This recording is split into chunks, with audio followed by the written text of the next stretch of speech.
I'm Amy Cherry. A fight with one's parents leads to fire. Literally, John Arking explains. A Palm Coast man was charged with arson after police say he tried to set his parents' home on fire. The Flagler County Sheriff's Office said they were called to the home on South Shady Lane Sunday and found 23-year-old Hayden Callahan leaving the residence and detained him. His parents told deputies they had an argument with their son over a cable box in his room and that he then threatened to burn the house down. A short time later, they smelled smoke coming from his room. The father then entered and found that his son had built a teepee of wood over a T-shirt and newspaper. The father knocked the wood over, stomped out the flames, and threw the shirt into the bathroom sink. Callahan denied threatening to burn the house down and said the fire was under control. He was then taken to the Flagler County Inmate Facility and charged with arson of a structure. John Arking, Flagler's Morning News. This portion of WNZF Local News, a service of the Daytona Beach International Airport. Fly to the Big Apple in a New York minute on JetBlue from the Daytona Beach International Airport.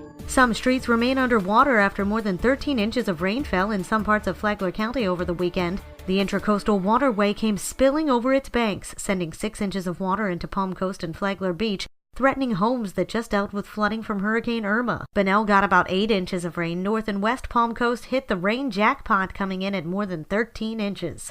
Residents seem to take it all in stride, though, calling it the price you pay for living in paradise.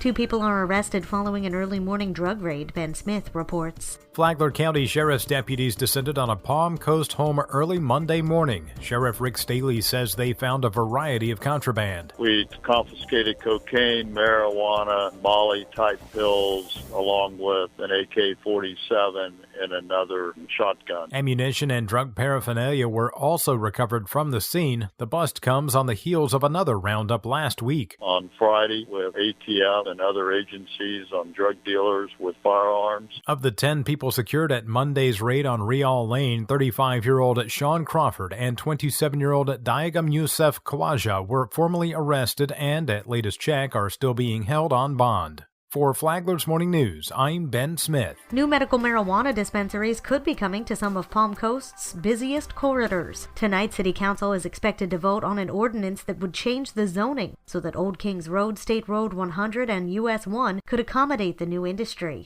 Old Kings Road would likely see the most dispensaries. A small section south of Flagler County Airport could also see some. A 60-day moratorium on pot shops expires in just under 2 weeks.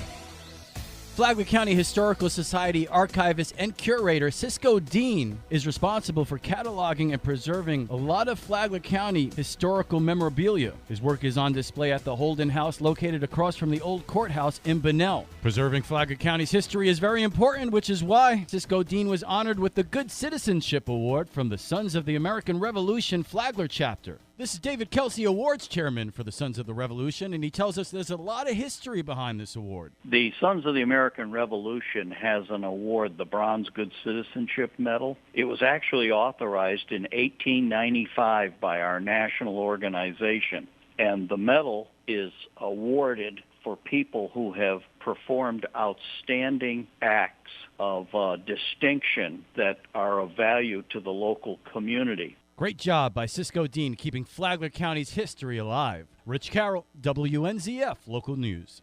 And now you're up to date on Flagler's Morning News. I'm Amy Cherry.